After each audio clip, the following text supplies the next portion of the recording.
Okay, here we go. So actually I'm going to pull something up here too. I'm kind of experimenting here in class. I'm using that overhead projector because the quality of these images isn't the best when I write out the keys in pencil. So I'm projecting off of a document camera. But I think what I'll do here is I'll project off of the PDF here. I'll upload this thing into the keys, I think, anyway. So let me just get this together so those of you online can see also.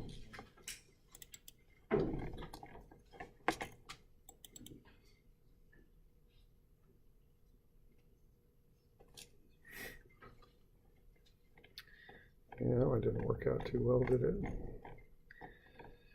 Oh, cuss. All right. Yeah, why are those images so poor? Yeah, a lot better there. That's me. Okay, so the first one here, you just need to work your way through it.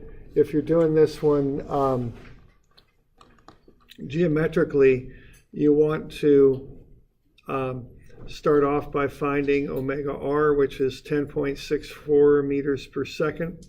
Or no, it's 1.064 meters per second. And then break that up to components using a 54-degree angle. The linkage angle is 36, so 90 minus 36 gets you 54. So it'll be 1.064 negative times cosine 54 and negative 1.064 times sine 54.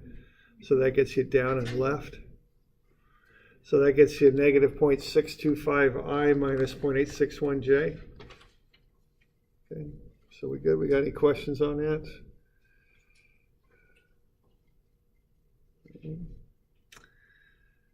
And then the velocity at c with respect to b is 0.38 omega. You take that, you use cosine 47 negative because it's to the left, and positive sine 47 because it's up. That's up there. So that's I and j components. So negative 0.259 omega I plus 0.278 omega j.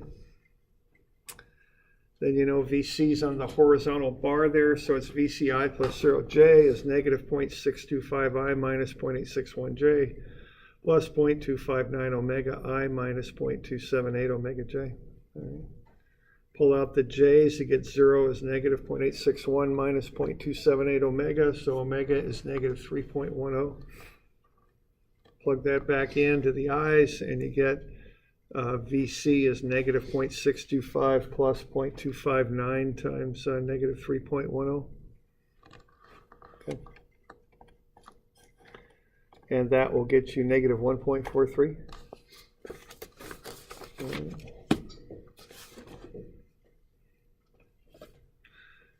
Now you could also do it with cross products. If you do that, you want the position of B with respect to A. 0.56 cosine 36i minus 0.56 sine 36j. So that'll get you negative, or 0.453i minus 0.329j. Okay. And then you cross that with a clockwise, so that's a negative 1.9 for omega. So 0 minus 1.9 crossed with 0.453, negative 0.3290j.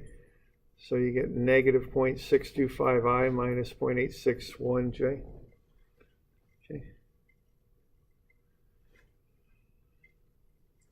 All right, and then you find the position of C with respect to B, negative 0.278i minus 0.259j. And you cross that with the unknown omega, C with respect to B, and you get 0.259 omega I minus 0.278 omega j. Just as before, you put it into one big old equation there. VCI plus 0j is negative 0.625i minus 0.861j plus 0.259 omega I minus 0.278 omega j. Solve out the j's, you get negative 3.10. Solve out the i's, you get negative 1.43. Okay. And you can do it instantaneous center of zero velocity there. Find VC, omega times R is 1.06. Find those angles there on the interior triangle, 54, 79, and 47 would be the angles. And then use the 1.06, or excuse me, yeah, the velocity of C is 1.06. You know that, and then you set up the vector stuff there, or excuse me, the length of the sides with law of sines, so 0.38 over 0.54 over sine 54, BIC over sine 47 equals CIC over sine 79. Okay. So 0.38 over sine 54, BIC over sine 47, and equals CIC over sine 79. You can solve for BIC and CIC. You know the velocity of B is 1.06. So divide that by the radius, the 0.344, and you get omega 3.09. Multiply that by 0.461, and you get negative 1.43. Okay. So any of those three methods was fine. If you're using the geometric method there, you need to remember, don't use the angles you're given. Use 90 minus those angles to get the actual angles of the velocity vectors, okay? And then you have to supply the signs. So for the velocity of B, it's down left, so it's minus minus. For the velocity of C with respect to B, it's left up, which would be minus plus, or right and down, which would be plus minus.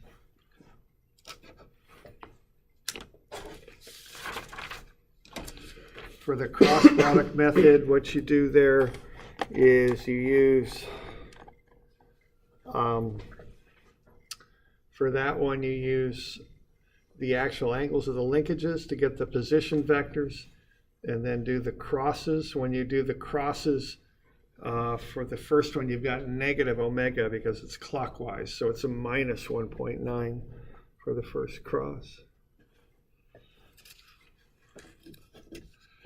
And then for the instantaneous center of zero velocity, on that one, the thing on this that often throws people is the instantaneous center for linkage BC is not at A. It's on linkage AB, but it's directly above C. Okay, so that's where that instantaneous center's at. Any questions on any of that stuff? You doing all right? Good.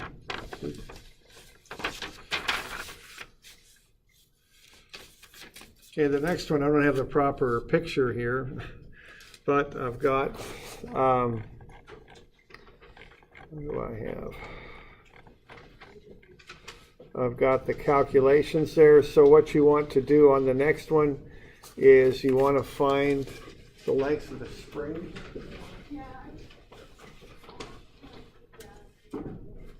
I don't even have the right problem. Yeah, I know. But I have the right calcs on that.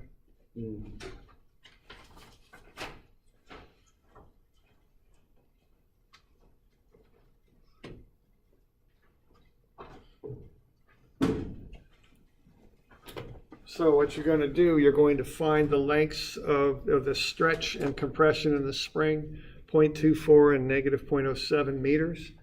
At A, it's 0.24, 0.42 minus 0.18.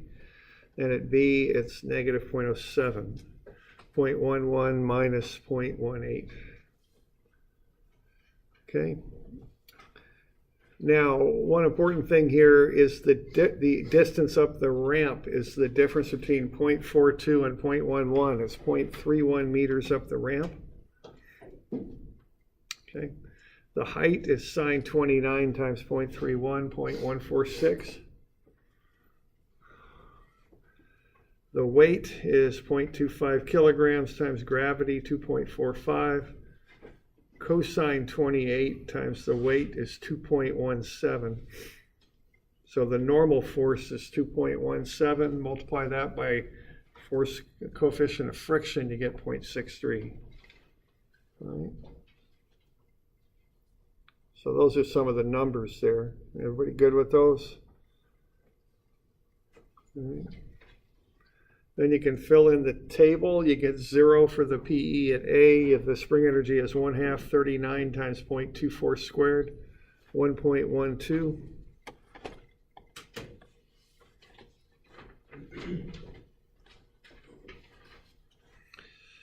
So that's 1.12. The total energy then at A is 1.12.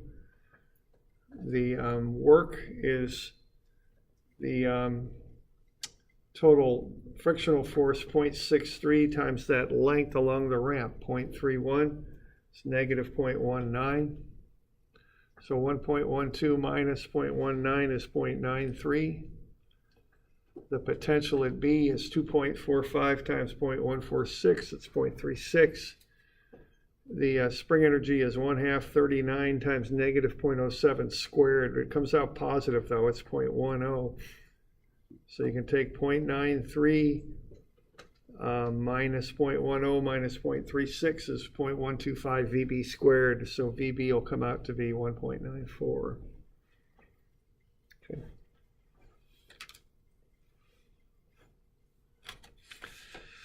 You okay with that? Any questions on that? What's the final answer for the last one? I'm sorry, yeah? The final answer for the last question. This one that I just finished? Yeah, 1.94 meters per second.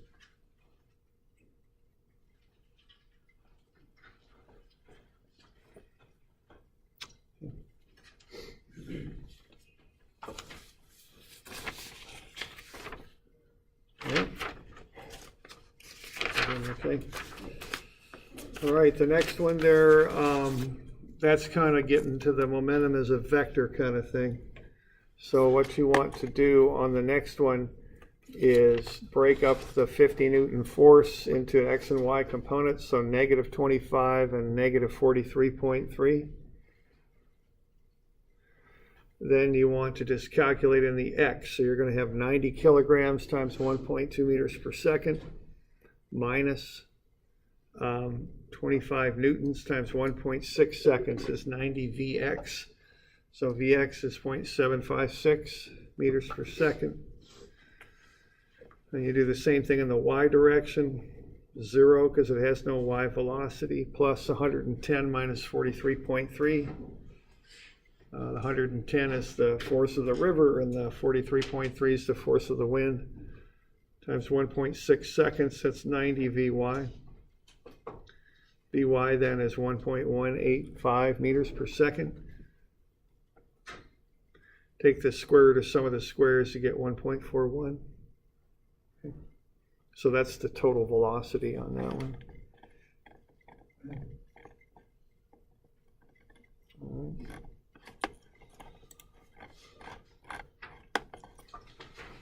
All right, we're good with that.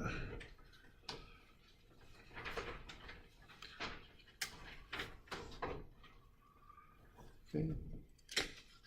The one after there,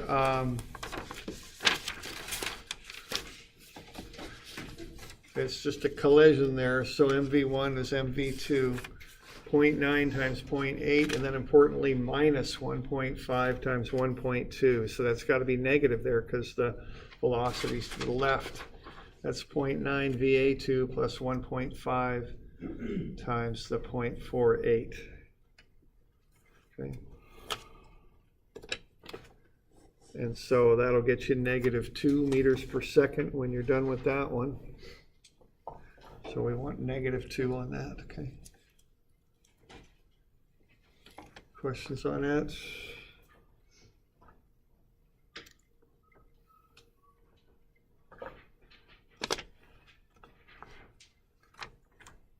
All right. The one after was supposed to be angular momentum, though you could have treated it as linear because the moment arms cancel. Let's see, I'm kind of getting behind here. Here's the one with the boat.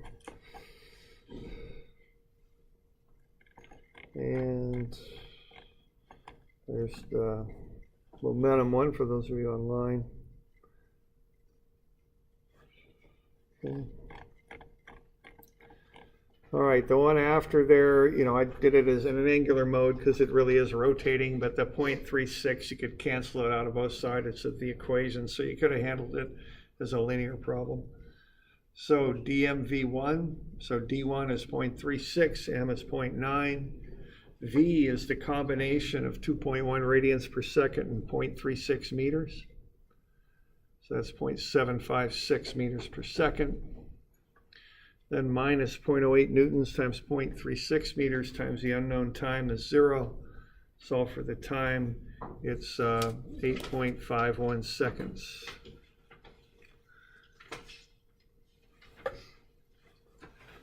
Okay, so that's an angular momentum problem there, all right? Good with that. So 8.51. And then the last one there, you know, that's a work energy problem on the last one, but you'd also have to consider that collision. So you have to consider both of those things going on with that. Okay, so what you would have on the very last one then is a work energy analysis to get back to the pendulum and the mass right after that collision, okay?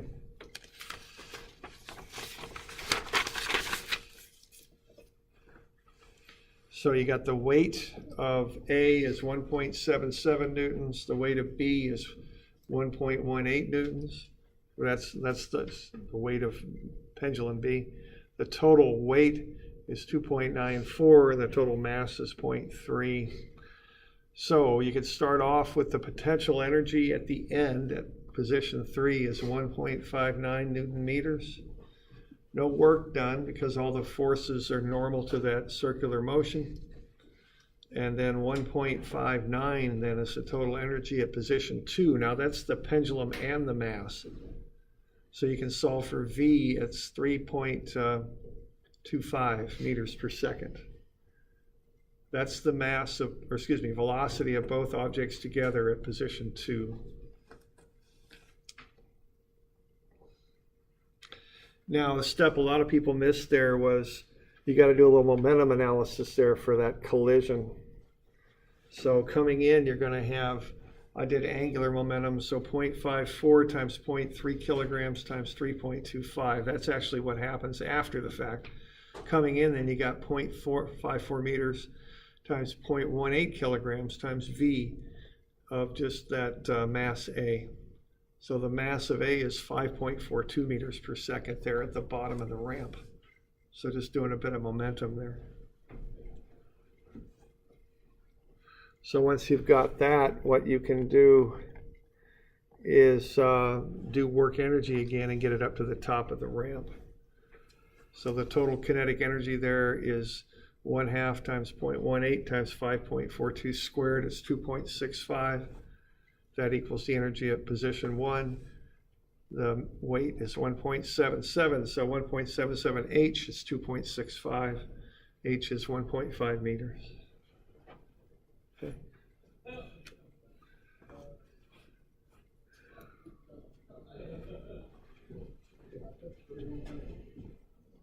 Doing all right with that? Any questions on that one?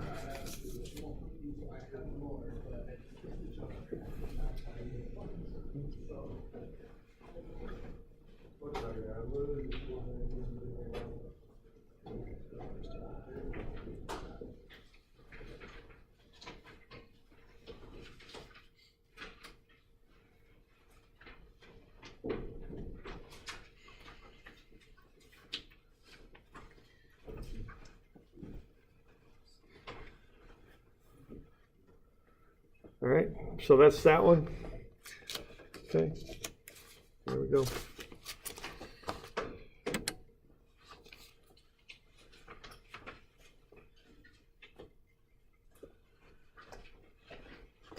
Average on that one was pretty good. It was up around 82 or 3, I think.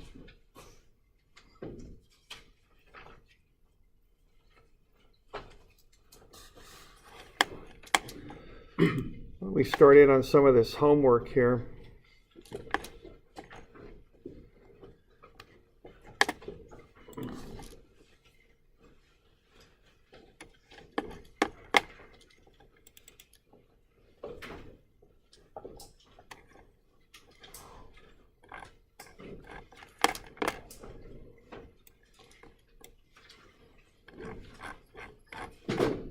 Yeah, we got this one here.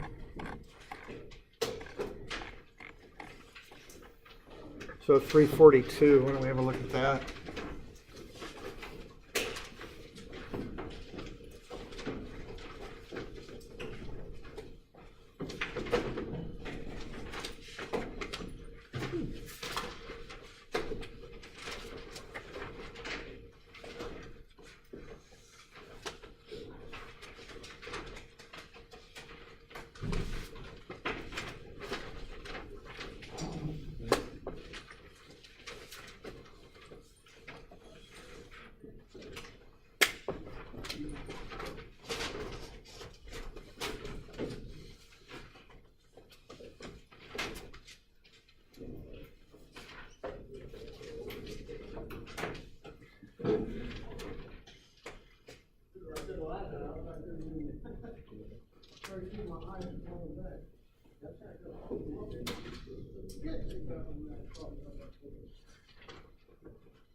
All right, let's have a look at this one.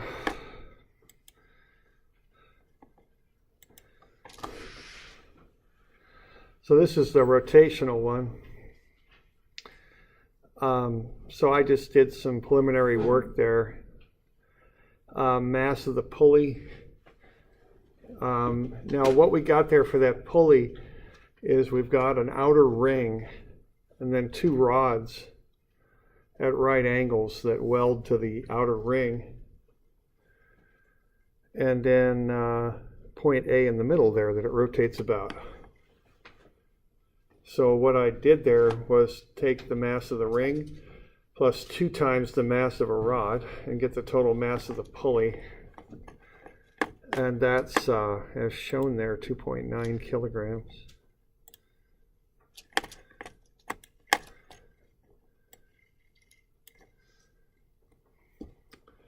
And then the weight of the pulley then is that mass times gravity, it's 28.45 newtons.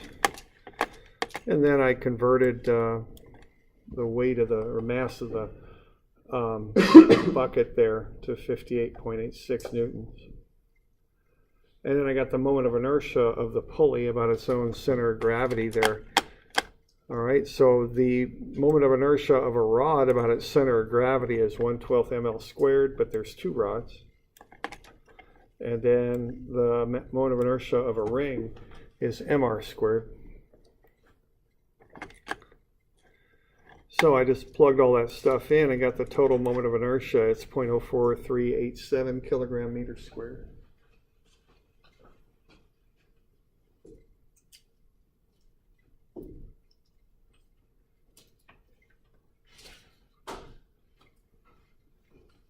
Yeah, question. Doesn't the question ask for the reaction at point A? And Yeah. doesn't it have 65 newtons also pulling down? So wouldn't it be the 65 plus the 58? Yeah, I'm just getting the weights. I'm not really into that reaction yet, but you're right. You'd include that 65 when you do the weight. Absolutely. Okay. All right. Okay. Now, this one you can break it into two pieces, or you can handle it as one. You could do it either way. So one thing you would do is assume no slipping. So if you assume that there's no slipping, you'd have A equals R alpha. So alpha then is A over R, which is 0.15 for R. Okay, that's the outer radius you'd use for the slipping. Okay. And then you'd run sum of MA as I alpha. So sum of MA, I'm going to call positive counterclockwise. That's going to be the 65 newtons times its moment arm. Moment arm is 0.15. And then coming back the other way would be this tension over here times its moment arm from the center, which is the radius, that's 0.15. Now what that stuff's going to equal then is I sub A, the 0.04387, times alpha, which is A over 0.15. So I can go ahead and run through that and solve it for T, and I'll get the tension as 65 minus 1.95A. When I do that,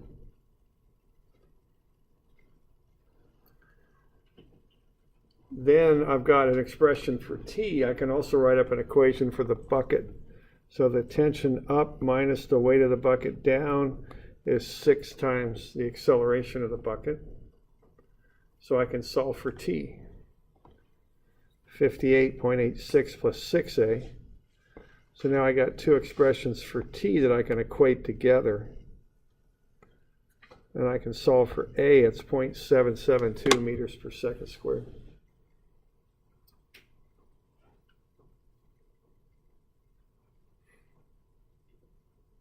Okay.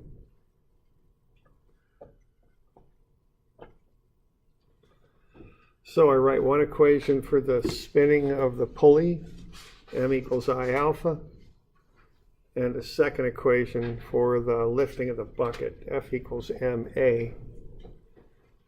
And then I do two equations and two unknowns and solve for A. So on the left, I've got the stuff from statics, forces and weights.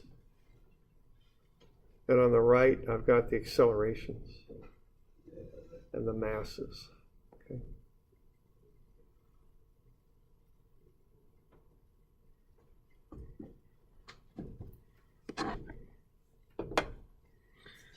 So we all right with that? We got any questions?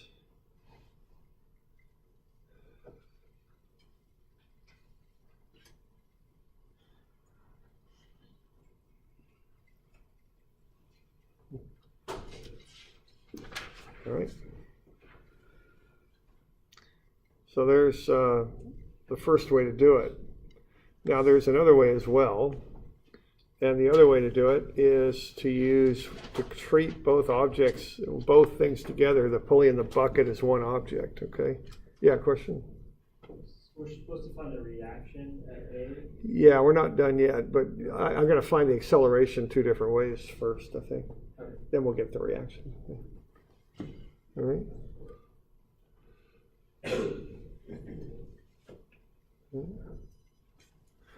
Now, you could also use that long equation, sum of MA is IA alpha plus MAGY bar plus MAGXY bar. The MAGX goes to 0 because it's not accelerating in the x direction. Okay, then you get IA alpha for the pulley and MAGYX bar for the bucket. Still have the no slipping, so alpha is A over 0.15. So if you do it this way, you get 65 newtons times 0.15 meters. That's over here. That's positive because it's going counterclockwise. So the force times the outer radius. And then you'll have this weight here, 68.86 newtons times 1.5 meters. So what you have there is a difference in the force. They both have the same moment arm. So the difference between those two moments is going to spin the pulley, but it's also going to lift the bucket. So you have to consider both of those as you're going through. So you get IA times alpha. Alpha is A over 0.15. And then you also get 6A for the bucket, but then it needs to be multiplied by a moment arm too, because I can't just leave that as an inertial force, because what I have in the rest of the equation are moments, so I need to make that into an inertial moment. Okay? So here's the moments, the statics moments that cause the whole system to turn and the bucket to lift. And then here's the turning of the pulley and the lifting of the bucket. So you can work your way through that and get A at 0.772 meters per second squared. Okay.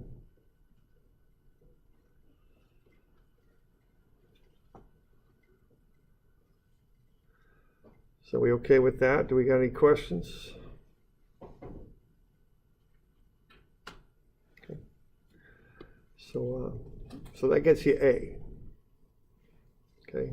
You could do it either way. It doesn't really matter which way you go at it.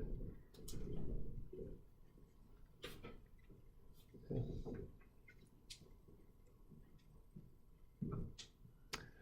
All right. Now the next thing to do is to find the reaction. I think I also asked you how high the bucket was lifted. We got A, so S is S0, which is 0, plus V0T, which is 0, plus 1/2 A, which is 0.772, times the time squared. 3.6 squared is 5 meters for the lift.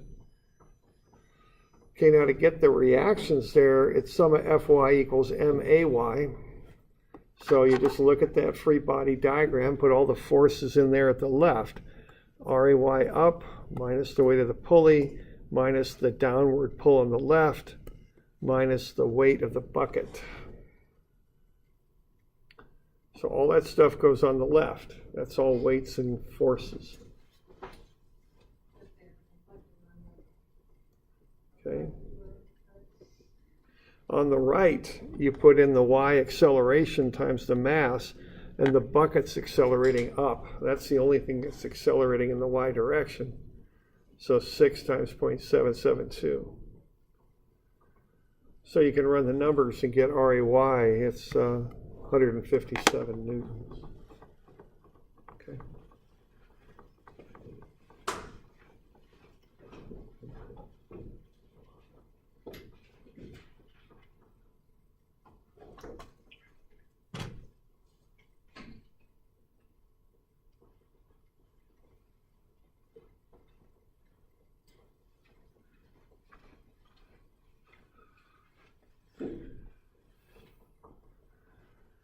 Any questions on that?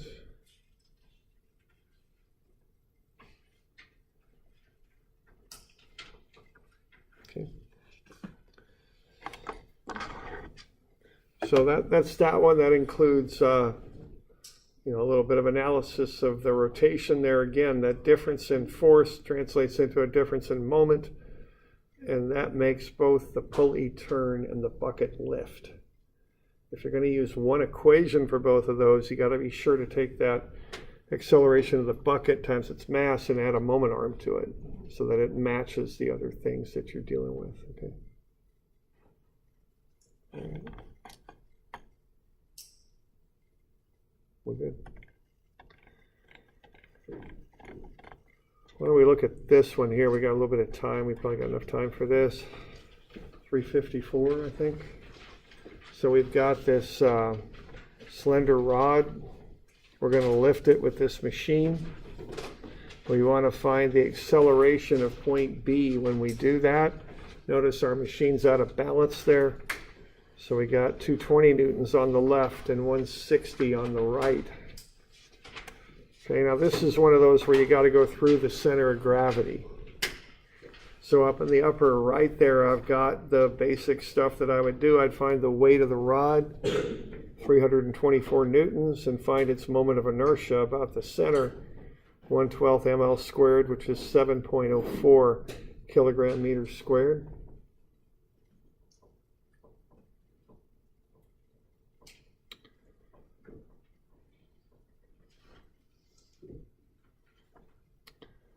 Okay, then once I've got that, I know omega is 0 because I'm analyzing when it just starts to move.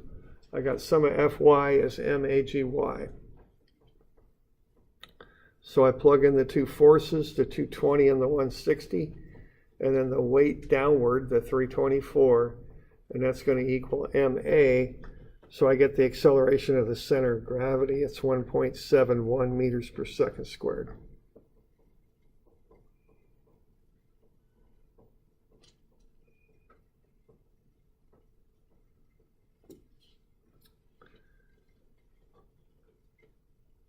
Okay.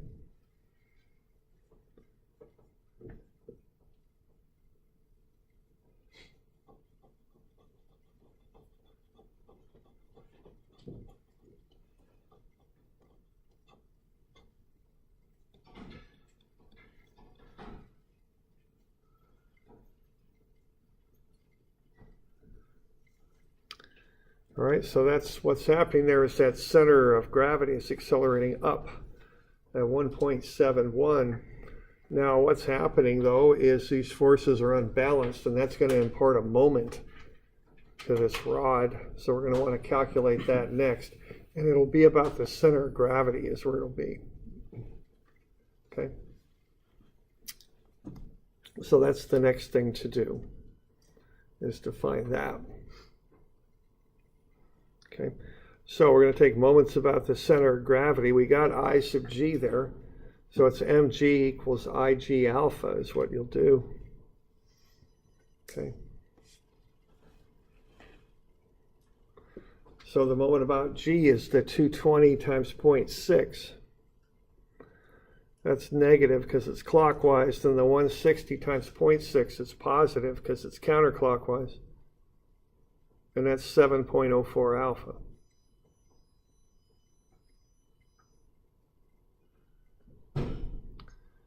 So we go ahead and solve for alpha then.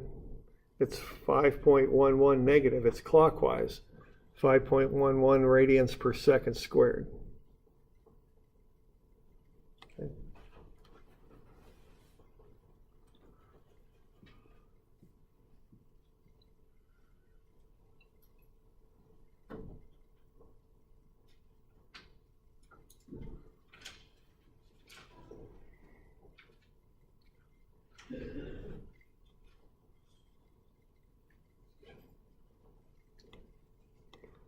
All right. So once you got that, you just do relative acceleration for point B. You're going to have AB is AG plus AB with respect to G.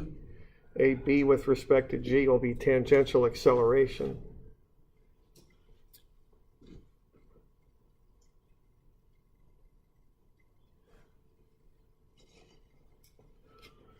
Okay. And that's about it for this one. Are we doing all right? Got everything. So there you go. Omega is 0, so the normal acceleration is 0. So AB is AG plus AB with respect to G. So AB is the AG, that's 1.71 J. And then AB with respect to G is alpha times R. Alpha we got is 5.11, and R is 0.8. It's negative because it's clockwise. So what this thing's actually doing at this instant is accelerating downward when you combine all that stuff at 2.39.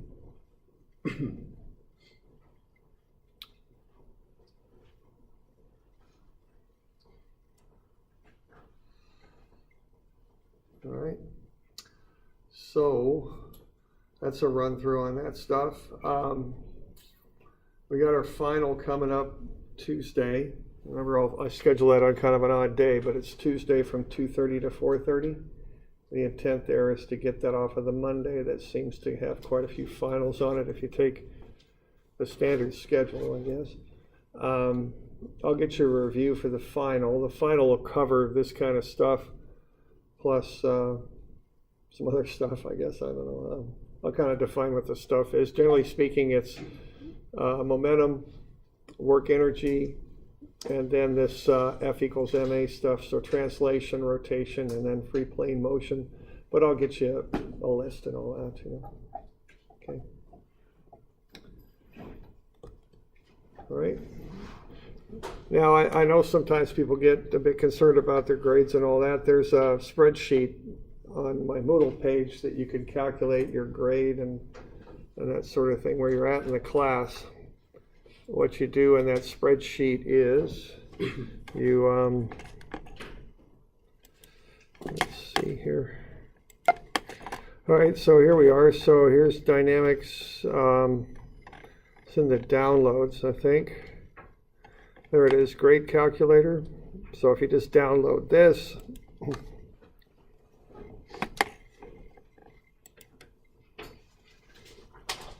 all right, and what you do here, all you got to do is enter in your homework, your midterm 1 and 2, and then you could just kind of play around with what you might have on the final to figure out what you need to get a certain grade. So, you know, normally if you're turning in all your homework, you ought to have like a 95 or something like that, as long as you're turning it all in. And let's say you got a 70 on the first midterm and an 80 on the next one. You could start putting in numbers here and seeing what it is you need to get a certain grade. So let's see what happens if you get a 75 on the final. You got a 78 and a 78. So that, you know, you can see, what do I need to get a B? You can put a 78 in there, let's say, and that doesn't quite get it, so a 79. You just keep playing around with that to figure out what you'd need. It looks like you need an 80 to get a B out of the class. There we go. I'll round that up to an 80, okay? So what you do, all you mess with are the top lines, the 4 entries there. You can play around with your final score and see, you know, what final score leads to what total overall. I just use straight percentages, so you can keep that in mind. Okay. All right. So that's there if you'd like to have a look at it.